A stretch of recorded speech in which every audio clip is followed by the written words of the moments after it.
পুলিশের একজন কনস্টেবল পুলিশকে ফেলে দিয়ে গেল এবং একজন বিধায়ককে যেভাবে আঘাত করলো এবং আপনি বলছেন প্রাণঘাতী হামলা, মানে অত লোকের মধ্যিখানে, অত ক্যামেরার মধ্যিখানে একটা বিরাট ষড়যন্ত্র। ষড়যন্ত্রই তো এটা। কে পার্টিকুলার তো এরকমভাবে ক্যামেরা হয় না। প্রচুর ক্যামেরাম্যানের সাথে আমি কথা বলে বলে বলে বলে আমার টিম কথা বলেছে, ওখানে যারা আপনাদের মতো news channel mainstream social মিডিয়াতে বা যারা মানে বিভিন্ন স্টেজে কাজ করে তাদের সাথে কথা বলে তাদের কাছ থেকে ভিডিও চেয়েছে, খুঁজে খুঁজে খুঁজে খুঁজে আমি বার করার পরে এটা পেয়েছি। অত সহজ নয়, আমাকে অনেক কাঠখড় পোড়াতে হয়েছে। আপনি যেটা পেলেন পুলিশ সেটা পেল না? পেয়েছে পুলিশ, আমিও বলছি পুলিশ পেয়েছে, দায়িত্ব নিয়ে আমি বলতে পারি। পুলিশ পাবে না? পুলিশ পাবে না এরকম কথা হয়? মমতা ব্যানার্জির ভাষায় স্কটল্যান্ড ইয়ার্ডের মতো এরা।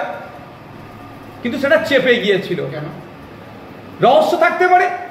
তদন্ত হলেই তো সত্যি উন্মোচন হবে। তদন্ত হলেই তো সত্য উন্মোচন হবে। ওই পুলিশকে কে পাঠিয়েছে, কার নির্দেশে এসছে, সবটাই বেরিয়ে আসবে। আপনি তথ্য দিলেন যদি এটা পরিকল্পনা আপনি হয়, যদি এটা আপনার উপর প্রাণঘাতী হামলা করার পরিকল্পনা হয়ে থাকে তাহলে কারা করে থাকতে পারে, কারা করে? দেখুন, এটা তদন্ত সাপেক্ষ। এর সাথে পুলিশ সরাসরি যুক্ত না শাসক দল সরাসরি যুক্ত, এটা তদন্ত সাপেক্ষ। সেই জন্যই ওকে হেফাজতে নিয়ে 24 ঘন্টা টাইম দিচ্ছি। শাসক দলের পক্ষ থেকে যিনি পুলিশ মন্ত্রী আছেন, শাসক দলের পক্ষ থেকে যিনি মুখ্যমন্ত্রী আছেন, 24 ঘন্টা টাইম দিচ্ছি। যদি এটাতে আপনাদের রাজনৈতিক কোনো খারাপ অভিসন্ধি না থেকে থাকে, আপনারা তো খুঁজে পাচ্ছিলেন না, আমি খুঁজে দিলাম।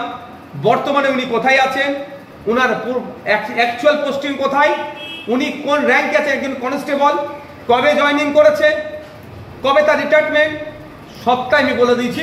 ব্যবস্থা গ্রহণ করুন। যদি 24 ঘন্টার মধ্যে ব্যবস্থা গ্রহণ না করে, পরের প্রেস কনফারেন্স করে আমি আপনাদেরকে আবার আমি বলবো। আচ্ছা, এখন হালকাভাবে চলে গেল।